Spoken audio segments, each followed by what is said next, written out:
This is Site C. It used 6 times the concrete to build the Burj Khalifa. It's going to power a city the size of Dallas with electricity for 100 years. And it's going to kill 5,000 acres of agricultural land while uprooting indigenous communities and eradicating 100 species of plant and wildlife. Is it worth it? Well, let's discuss it in today's episode of Built Up. In 2015, construction on the third dam on the Peace River in the northeast of British Columbia began. Site C garnered quite a bit of controversy over the years. The major dam is expected to be completed sometime in late 2024. The dam will give BC about 1,100 megawatts of dependable capacity. Over the course of a year, the dam will generate 5,100 gigawatt hours. That's enough to power 450,000 homes, roughly a city the size of Dallas, Texas. If we look at Canada's electricity generation charts, we can see that around 60% of the electricity generated comes from hydro energy. The remaining 40%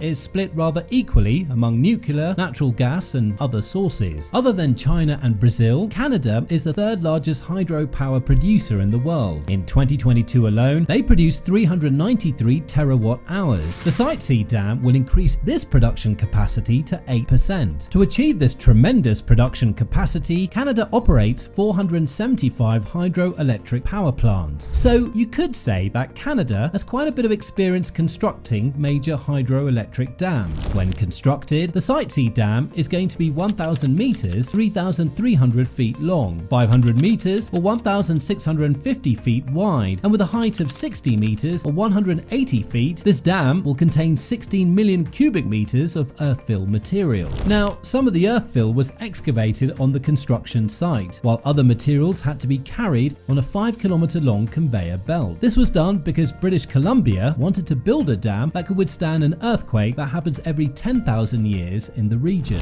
Once completed, the dam's reservoir would be roughly half the size of Washington, D.C. It's so large that the Peace River will need 4 months to fill it up. Once operational, the dam won't stop production of energy for the next 100 years. At the start of the project, it was estimated that the dam would only cost 6.6 billion Canadian dollars, about $5 billion, but their price ballooned to over 16 billion Canadian dollars or $12 billion over the years. And speaking of their beginnings, in the middle of the 20th century, BC Hydro proposed building 4 hydroelectric dams on the Peace River, known as the Peace River Dams. The first, the WAC Bennett Dam, started operation in 1968, and the second, Peace Canyon Dam, was finally completed in 1980. But then problems arose. After numerous hearings between 1981 and 1983, the British Columbia Utilities Commission turned down the third, Site C dam, as well as the fourth. As a result, BC Hydro began buying energy from independent producers, and it's been doing so to this day. However, the Clean Energy Act of 2010 aims to change all of that. When they passed the law, they practically barred the BC Utilities Commission from reviewing the project, and as a result, BC Hydro was free to seek funding for the project. Despite the initial warnings from the BC Utilities Commission that BC Hydro didn't account for energy prices at the time, the federal and provincial governments approved the project in October 2014.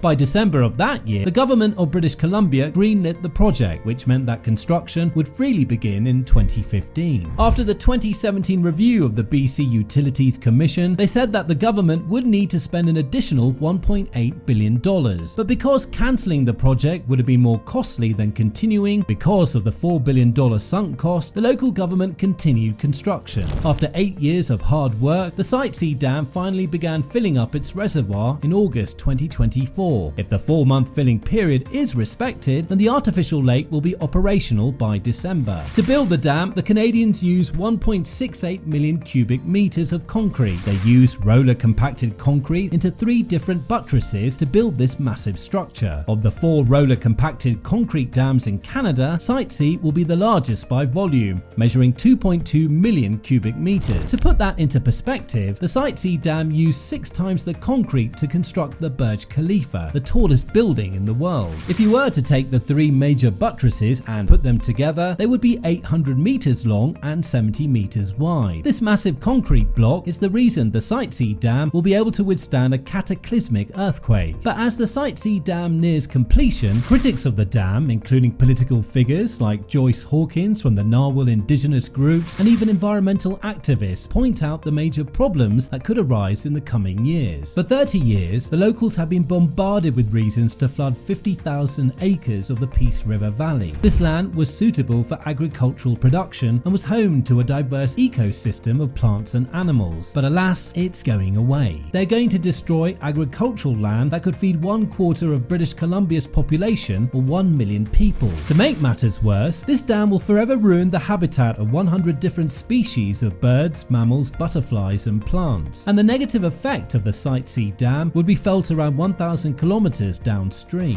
That's where the Treaty 8 lands are located, a UNESCO World Heritage Site. The dam would dry up the wetlands, leading to major wildlife death. Besides animals, humans will also be affected by the dam's negative effects. Many of the indigenous peoples of the region rely on the Peace River for hunting, fishing, medicine and ceremonial celebrations. The dam would put an end to all of that. And of course, we can't forget the financial cost of the project. Taxpayers would end up footing the bill for the province's largest publicly funded infrastructure project. As Harry Swain, former chair of the Joint Review Panel on Site C, pointed out, a project that was sold to Premier Campbell at $3.5 billion has grown to $6.9 billion by 2014, was shortly increased to $7.9 billion once the Environment Review was safely forgotten, and now sits somewhere well north of $10.7 billion. Estimates, not BC Hydro's, are that the total could be between $12.5 and $14 billion, assuming the geological conditions will allow safe completion at all. But maybe, as British Columbia pointed out, the project will have certain benefits for Canadians. The only way Canada can meet its sustainability goals might be through building more of these hydroelectric dams. Site C produces the least amount of greenhouse gases per kilowatt hours when compared to wind, solar or natural gas. Hydroelectric energy is one of the cleanest sources of renewable energy, and Site C will produce this energy in the next 100 years. And even though thousands of acres of agricultural land will be lost to flooding, Site C needs a relatively small area to produce electricity for 1.7 million electric vehicles every year. Another reason is the economic impact of Site C. The dam would bring in $3.2 billion in GDP. This money will come either through the creation of new construction jobs. 2,700 people were working on the dam in February of 2024. Another part of the money would come from exporting the electricity to California. Because of the country's recent droughts, California needed to import most of its electricity from elsewhere. Now, that electricity could come from Site C and generate billions of dollars of GDP.